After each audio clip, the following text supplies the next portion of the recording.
Mesdames et messieurs, bonsoir et bienvenue à cette émission de On s'en parle. Du bois d'œuvre aux bonnes œuvres. Tel est le titre du livre écrit par mon invité. Les 2 prochaines émissions seront consacrées à ce merveilleux homme d'affaires qui, en plus d'avoir été un industriel hors pair, il fut un des hommes les plus généreux et les plus sympathiques qu'il nous a été donné de rencontrer. Mesdames et messieurs, Monsieur Michel Perron. Monsieur Perron, bonsoir. Oui, bonsoir, Monsieur Lacasse. Monsieur Perron, c'est un honneur que de vous recevoir à cette émission-ci. Quand on parle de Michel Perron, sans avoir lu son livre, on connaît Michel Perron, mais lorsque l'on lit le livre Du bois d'œuvre aux bonnes œuvres, là, on connaît très sincèrement M. Perron, et je vous remercie d'avoir accepté cette invitation-là, parce qu'on ne peut pas faire une seule émission de 28 minutes et 30 secondes pour décrire une vie entière. Alors, on va faire 2 émissions, et puis ça nous fait excessivement plaisir. Et si vous me permettez, M. Perron, on va faire un peu du coq à l'âne avec votre vie. Toujours tiré de votre livre. Des fois, on peut aller dans les années 40 et revenir dans les années 60. Fait qu'on va jouer un peu comme ça. Alors, M. Perron, je vous laisse peut-être quelques secondes pour vous adresser à une population que vous connaissez très bien. Bien, certainement, ça me fait plaisir d'avoir été invité à votre studio et de participer à cette émission. Puis je vais en profiter de l'occasion pour saluer les amis de l'Abitibi. Mes anciens travailleurs, où il y en a que c'est leur père, leur grand-père. Mon Dieu, oui. Alors, donc, je suis très heureux de me retrouver ici aujourd'hui. Et d'ailleurs, je suis natif de l'Abitibi. J'aime encore l'Abitibi, même si je demeure à Montréal.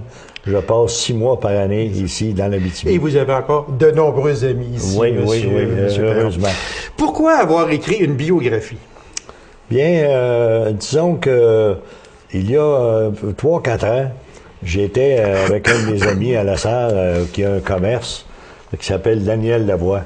Il y a la mercerie Le Mercier. Alors, il rentre quelqu'un dans le magasin, puis le monsieur me connaissait, il avait déjà travaillé chez Normic, puis il me présente ses fils. Alors, 2 jeunes hommes, là, dans 15-20 ans. Alors, quand il m'a présenté, il semblait négatif. Alors, j'ai dit, est-ce que vous savez ce que ça veut dire, Normic Perron? Ou les deux enfants me répondent, non, il me semble que notre père m'a parlé, c'est vague. Mais alors, c'est là que je me suis rendu compte, et à d'autres occasions aussi, que les choses, le temps efface tout, comme on dit. Alors, lorsque les choses, 20 ans après, moi, ça va faire 20 ans cette année, déjà que l'entreprise Normic Perron a été vendue. Et donc, ce qui s'est passé avant, depuis, moi, j'ai commencé à travailler en 1950, au début de 50. Alors, il fallait absolument en parler. Il fallait ne pas laisser ces souvenirs-là morts. Il fallait ressusciter, parce que moi, à l'âge que j'ai, Normic Perron, J.H. Normic, j'ai de la parenté qui a travaillé là. On va en venir un peu à ça au cours de l'émission. Alors, vous vouliez que ces souvenirs-là restent. C'est ça exactement, pour mes enfants, ma famille. Il y a des petits-enfants qui me demandent, grand-papa, quelle place as-tu travaillé, toi? Qu'est-ce que tu as fait dans ta vie? Avec ça, il y aura la réponse. Un document, ça fait un point de référence, de réponse. Et je crois que l'entreprise que j'ai construite dans l'Abitibi avec les ouvriers qui ont travaillé sont l'entreprise de tout le monde aussi. C'est un peu l'histoire de l'Abitibi. C'est un peu l'histoire. Vous avez à cœur une cause, M. Perron, qui est la Société canadienne du rein. En avril 93, votre fils Henri vous donne un de ses reins. Comment est-ce arrivé, cette donation-là? Parce qu'on peut dire qu'il vous a vraiment sauvé la vie. Oui, certainement. Ça a été un moment très important dans ma vie.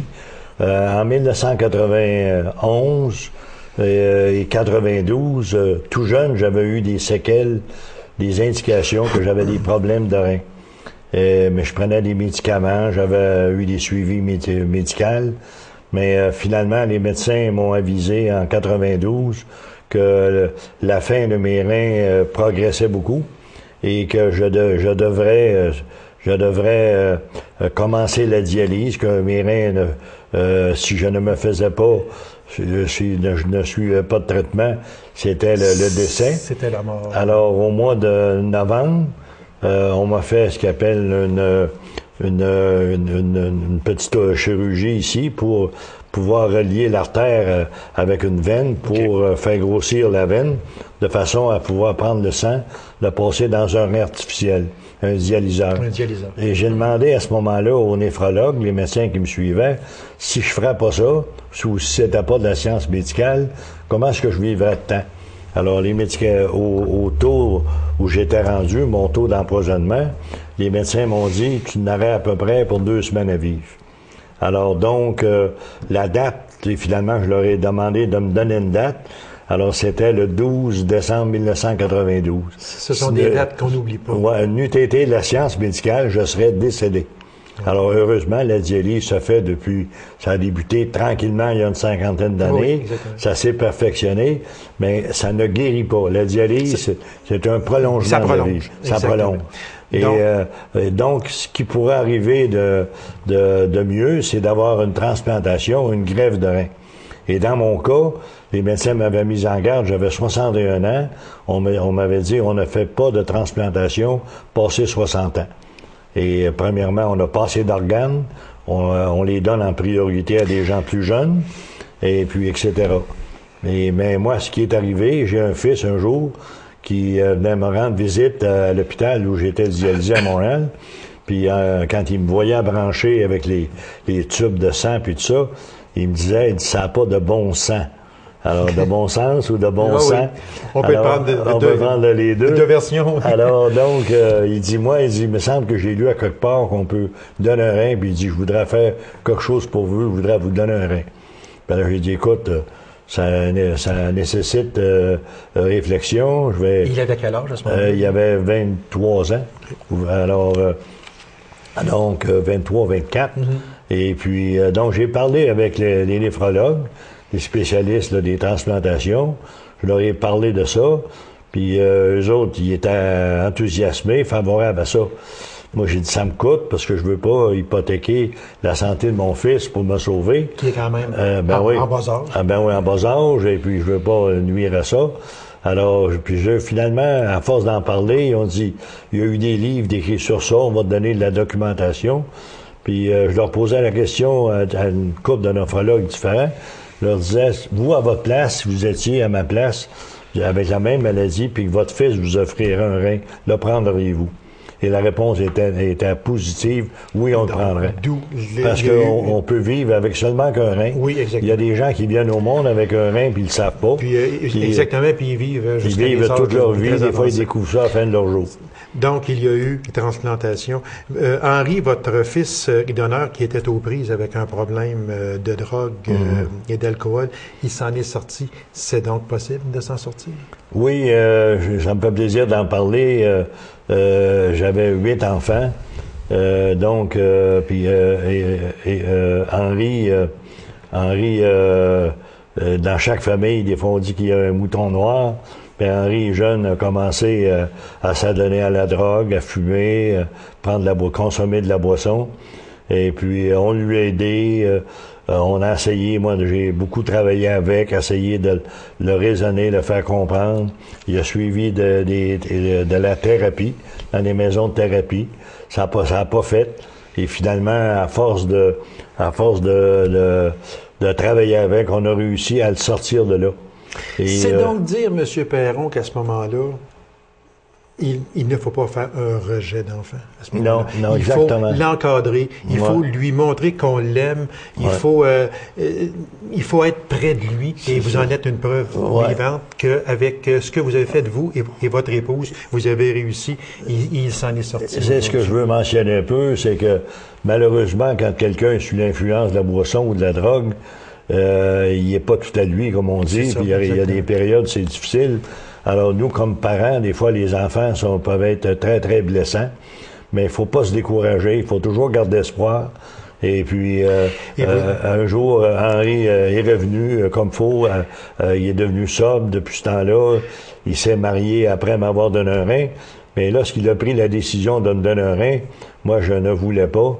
Il dit, « Papa, vous m'avez donné la vie, vous m'avez sauvé la vie. » Parce que je l'ai empêché de mourir une couple de fois où il avait fait des tentatives de suicide. Et souvent, ces tentatives-là sont des appels à l'aide. Oui. Les gens font des... J'ai besoin d'aide. Ouais, j'ai besoin d'aide, font des suicidettes pour attirer l'attention. C'est ça. Alors, et un mot que vous avez dit, M. Perron, il faut garder espoir. Ça, c'est excessivement important. Très important. On va en venir à votre premier moulin, c'est-à-dire au premier moulin de votre père, qui était à Valparadis, sur les rives de la rivière Pajagas. À ce moment-là, c'était en quelle année? Ça, c'est moi. Mon père a commencé à Valparadis au début de la colonie. Il achetait le bois des nouveaux colons qui prenaient des lots. Il avait commencé en 1938. Okay. Et donc, moi, l'été, on allait travailler là, ou passer l'été à partir de l'âge de 10-11 ans. Et puis, j'avais hâte de pouvoir travailler à plein temps. Et lorsque j'ai fini mon cours commercial en 49, à l'automne, j'ai été à l'école forestière 6 mois. Et après, au début des années 49-50, j'ai commencé à travailler. Donc, c'était le début d'une longue saga forestière, si on peut appeler ça exactement. Et je me plais à dire aussi que c'est à Valparadis que j'ai appris à travailler. Exactement. Il y avait des gens de Beaucanton, de Villebois, il y en avait Saint-Vital, il y en avait de la Serre. Mais c'est avec les autres, avec les forgerons, qu'on se forge, qu'on apprend à forger. Alors, j'ai appris à travailler avec des gars de bois, des gars de moulin. Puis, moi, je veux en venir, M. Perron, si vous me permettez, à votre passion pour les avions. Ça a débuté avec l'atterrissage d'un tel appareil dans un champ qui appartenait à votre famille. Oui. Brièvement, est-ce que vous pouvez... lorsque j'étais en 3 ou 4e année, la petite école à la Serre, un bon jour, il y a un avion qui a passé en rase-motte au-dessus de la ville, assez basse. Et puis ça a créé, comme un émoi, dans l'école, on s'est tous levés debout, puis précipités aux fenêtres. Okay. Les élèves ont été en trentaine dans la classe. À ce moment-là. J'avais jamais vu un avion dans les airs. Okay. Alors, puis tous les autres petits gars, pareil. Et donc, ça devait être à peu près commencer à l'école en 6e année. Alors, c'était peut-être en 36, 37 à peu près, là, 38. Et donc, on s'est précipité à la fenêtre, puis là, alors la maîtresse ou la religieuse nous a dit, elle dit, vous êtes trop excité, énervé, alors je vous donne congé pour la balance de la journée. Là, on s'est habillés. On sait où vous êtes allés à ce moment-là. On s'est précipité dehors, les petits gars. Okay. Là, on cherchait où cet avion-là pouvait bien avoir atterri. Tout d'un coup, il y en a un qui dit, dans la gang, en s'informant, on marchait dans la rue, puis tout ça. Il y en a un qui dit, l'avion est atterri chez la ferme Perron, au coin du Rancette. Ah, c'est chez nous, ça. C'est chez vous, là, ça. Je pars à la course avec d'autres petits gars. Puis là, on arrive là, puis de loin, on voyait ça, cet avion-là. C'était une petite avion. Un petit avion. Et puis un petit 2 places. Et puis là, j'arrive près de l'avion, puis là, les gens disaient « Approchez pas. » Alors moi, je me suis approché tranquillement. C'est chez nous, ici. Ah oui, c'est alors, ça. Ben toi, tu peux rester un peu plus proche. C'est la ferme de ton père. Exactement. Fait que là, on s'informait quand est-ce que vous repartez. Ils ont dit, il était peut-être en fin d'avant-midi. Ils ont part vers le milieu de l'après-midi, à peu près, 3h30, 4h. Ben, la gang de petits garçons de ma classe ont tous resté là. Pour attendre que l'avion décolle dans l'après-midi à 4h. Pour voir décoller un avion. Monsieur Perron, moi, il y a un passage dans votre livre où j'ai tellement ri, je l'ai lu 2 fois. Parce que ça avait quasiment pas de bon sens. Il y a un passage là qui... vous étiez à la construction d'un chalet. Votre père construisait un chalet. Puis il y avait un dénommé Gali. Je ne sais pas si je prononce ça. Oui, Gali Robin. Gali, c'est ça, exactement. Puis il y avait une soif terrible. Fait qu'il a vu quelque chose à terre qui lui semblait de l'eau. Il a bu ce liquide-là, mais c'était du naphta. Puis vous lui avez comme sauvé la vie. Expliquez-nous ça. Mais où j'ai ri, c'est ce que vous dites à ce moment-là. Il fallait pas fumer autour de lui. Il fallait pas allumer une allumette autour de lui, non? J'avais 13-14 ans à ce moment-là. Puis on rêvait à la famille d'avoir un chalet quelque part. Et finalement, on a trouvé un endroit, il y avait un lac qu'on a baptisé le lac Perron, qui existe aujourd'hui, et qui appartenait à la couronne.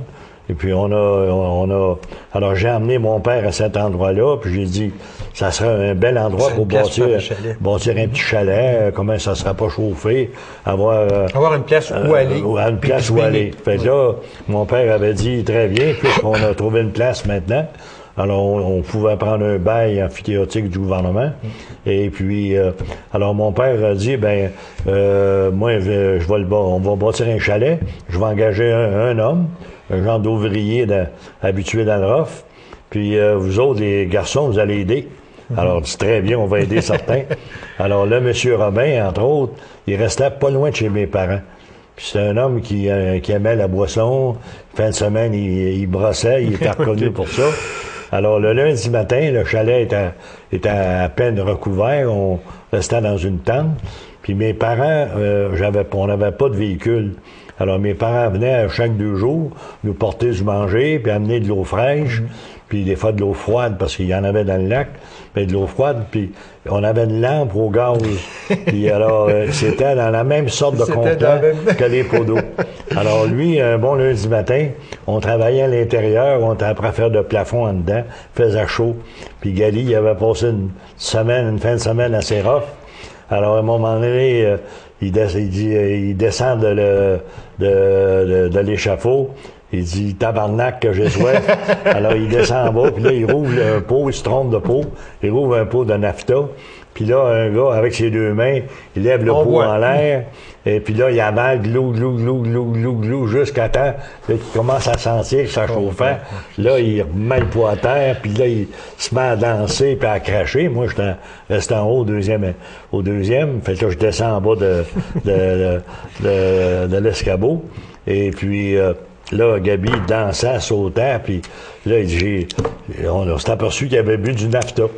Et heureusement, à la petite école, puis ça doit être encore pareil aujourd'hui, dans les écoles, on donnait des cours de premiers soins. C'est ça, oui. Alors, je pense qu'en 5 ou 6e année à l'époque, et puis donc, j'avais appris dans les cours de premiers soins que si quelqu'un s'empoisonnait, il fallait essayer de le faire restituer ou le purger, pour pas que ça reste dans le corps. Puis il nous donnait des conseils.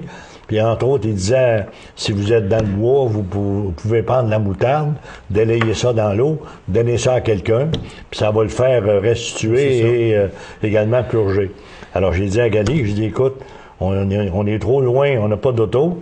Alors, puis là, il était en sueur, puis il était vraiment mal en point.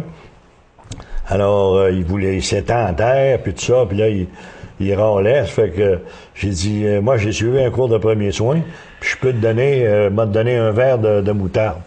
Fait que là, il disait rien. Fait que là, j'ai préparé, on avait un pot de moutarde, délaye de la moutarde dans l'eau, mets de l'eau là-dedans, puis j'arrive à côté. Fait que là, il était pas trop sûr s'il voulait prendre ça. J'ai dit, c'est une question de vie ou de mort, Gali. Faut que tu boives ça. Il dit, correct. Alors, il boit le verre de moutarde, puis il en buvait une gorgée ou deux, puis c'était méchant. Puis là, finalement, il vient à bout de finir le verre, puis là, il crachait, puis il disait, c'était pas buvable. Ça fait que là, à un moment donné, la moutarde, la purgation de moutarde a fait du bien. Ça a fait son effet. Il a fait des effets aussi. Alors là, Gali est obligé d'aller faire ses besoins. Et il s'accroupit dans le bois pas loin de la tente, puis il fait ses besoins, puis là, il criait, le derrière me chauffe, le derrière me chauffe. Puis là, moi, en faisant des farces, là, je suis approché à côté, puis là, j'ai dit, écoute, Gali, si ça t'a fait du bien, tant mieux. Si ça chauffe trop, tu dis que t'as le derrière en feu, que ça chauffe. Ben, j'ai dit, je peux mettre le feu. Ça te sort une allumette. Alors là, dis-toi. C'était écrit défense de fumée. T'as pas écrit défense de fumée. Alors, ça avait été bien drôle. Mais vous l'avez sauvé la vie. Ben, Gali a passé la fin de la journée couché.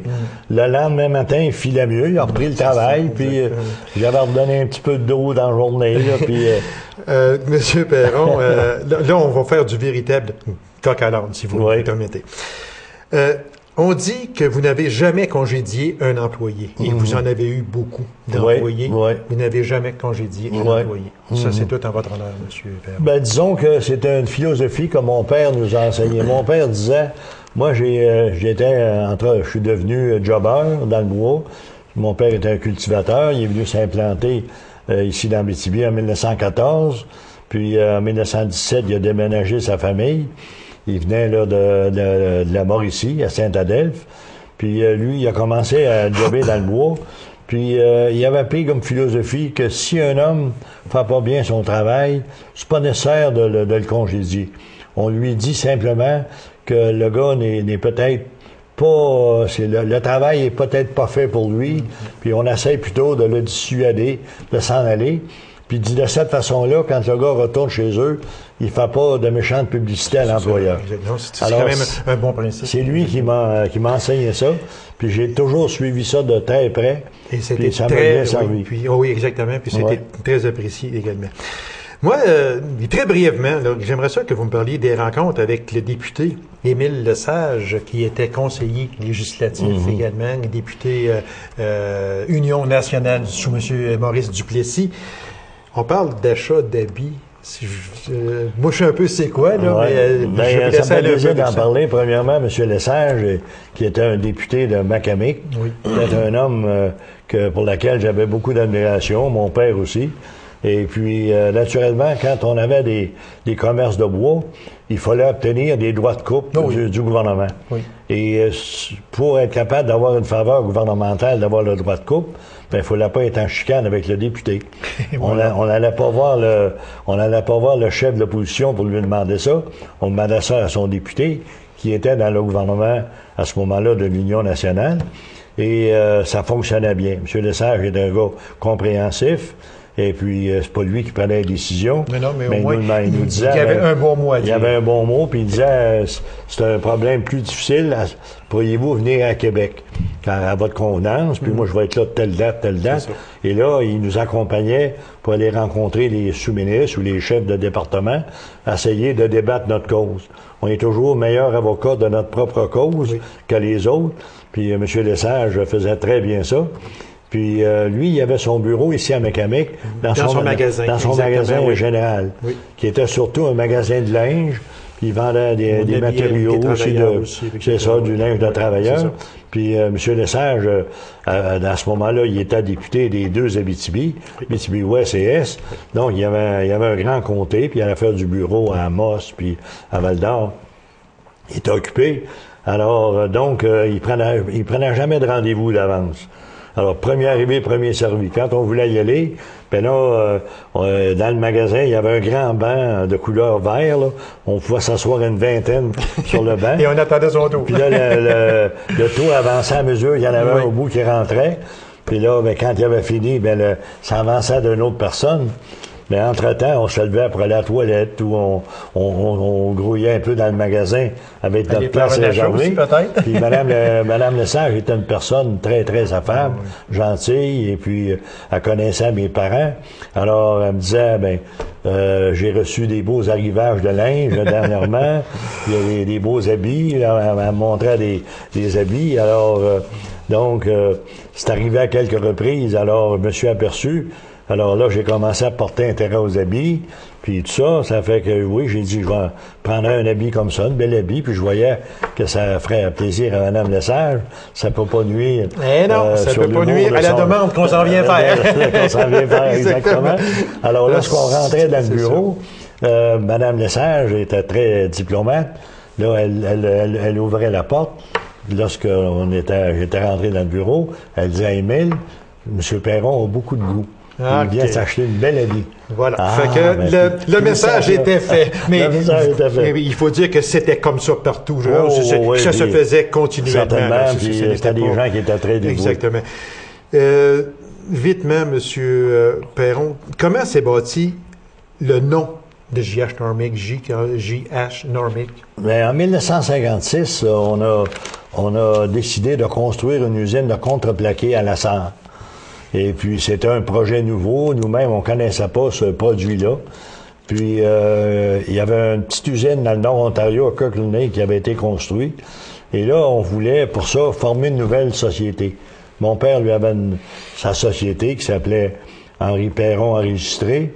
Plus tard, on a appelé ça H. Perron et H. Fils Perron, Limité, lorsqu'on s'est associé avec lui. Puis là, il fallait partir une nouvelle compagnie. Puis quand on avait un nom à consonance anglophone, dans ce temps-là, on se pensait plus d'affaires un petit peu. Okay. Parce que, alors donc, on trouvait un nom un petit peu, on cherchait un nom qui a consonance anglaise, puis on avait besoin de vendre ces produits-là dans l'Ontario. Fait qu'on a dit, si on avait un nom un petit peu anglais, alors on s'est mis à faire des jeux de mots. Puis moi, jeune, les gens m'appelaient Mick, parce que Michel, donc il m'appelait Mick, Mike, puis mon frère Normand, il l'appelait Norm. Alors, il y a un membre de la famille qui a dit, pourquoi que on prendra pas le nom Normick? Ah, ça a du bon sens. Exactement. Après ça, là, on a dit, ouais, mais là, mon père, lui, il faut l'inclure aussi. Il s'appelait Henri.